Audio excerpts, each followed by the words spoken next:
Here's how you know if someone's your friend.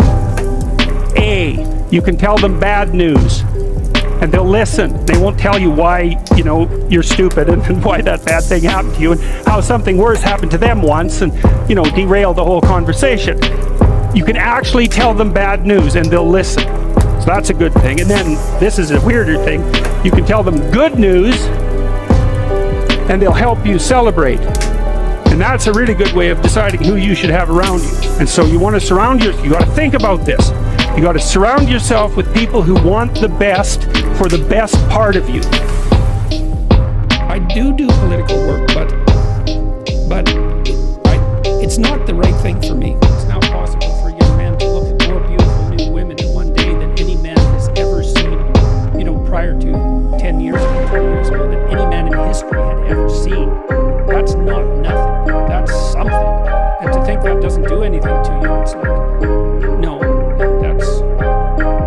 that likely does something to you. So don't substitute the false for the real, and don't underestimate the utility of deprivation.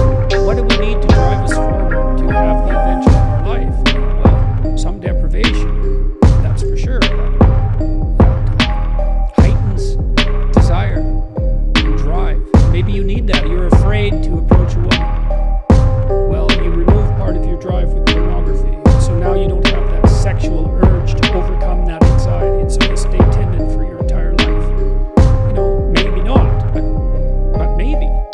Happy is a pretty low goal. I mean, first of all, there's going to be lots of times in your marriage where you are seriously not happy. And sometimes that's going to be because you're having conflict with your partner, but sometimes it's going to be because all hell's broken loose around you. And then if you judge the success of your marriage on your happiness, then the same thing happens if you judge your success in life on the basis of your happiness. What do you have when it's nothing but suffering? And that's going to be plenty of your life. And so the whole orientation of that question in that sense is wrong. What you want to have in your marriage is, I would say, first and foremost, a scrupulous honesty. And I don't just mean that you tell each other the truth, because you can be brutal with the truth. I mean the kind of honesty that's devoted toward thriving in love. And you want to act nobly in your relationship. You want to be reliable and productive and generous. And then if you're lucky, now and then, you might be happy. And you might have a clear enough conscience so that in those rare moments where you are truly happy. Freud said, for example, that no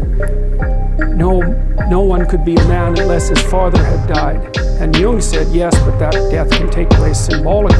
Okay, so there's that part of the idea. And then another part of the idea is, one of the times in your life when you actually realize that you're an individual is when you'll go and ask your parents something and you'll realize they actually don't know any more about what you should do than you do. And that's partly why people are often willing to maintain a tyrant-slave relationship with their father. It's like, on the one hand, you have to be inferior in a relationship like that.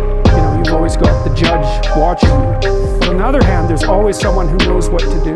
There's always someone standing between you and the unknown that you can go ask, what should I do? Well, at some point, you'll realize that the reason you can't ask that anymore is because they actually don't know any more than you do. And that's also when you establish a more individual relationship with your parents. It's at that point that you could conceivably start taking care of them instead of the reverse.